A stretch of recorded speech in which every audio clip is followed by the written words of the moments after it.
The American people see right through the blatant lies of a self-admitted leaker.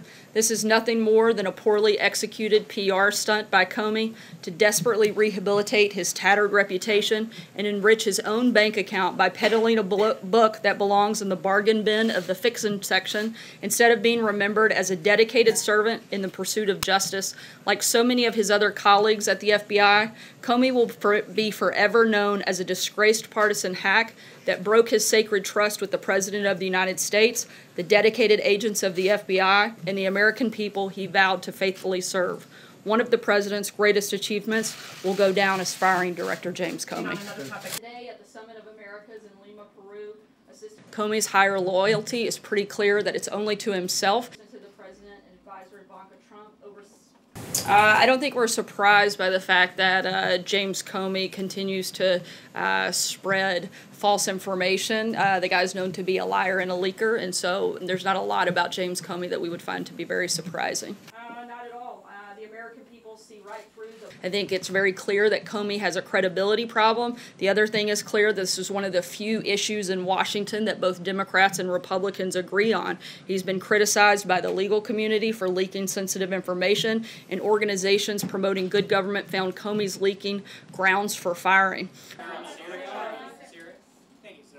The President hasn't undermined them in any capacity just because he calls out things that he finds to be problematic or concerning. I think that he should do that. If members of the FBI are leaking classified information, the President should absolutely call that to question. You guys spend hours upon hours every single day praising Jim Comey, propping him up, giving him the biggest platform. We shouldn't be praising him. We should be putting him down. We should be taking him off of air.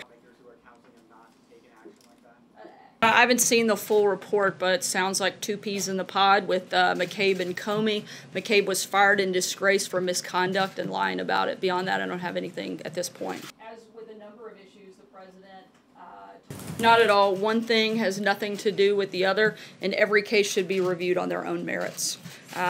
Pardoning Libby was the right thing to do after the principal witness recanted her testimony. The D.C. Court of Appeals panel unanimously voted to restore Mr. Libby's bar membership after being presented credible evidence in support of his version of events, and it appears that that key prosecution witness, Judith Miller, changed her recollection of the events in question. No, we're continuing to have ongoing conversations with our partners and allies. The President spoke with President Macron of France again earlier today. We're continuing to have ongoing meetings and conversations here at the White House, and when we have any further developments, we'll let you know.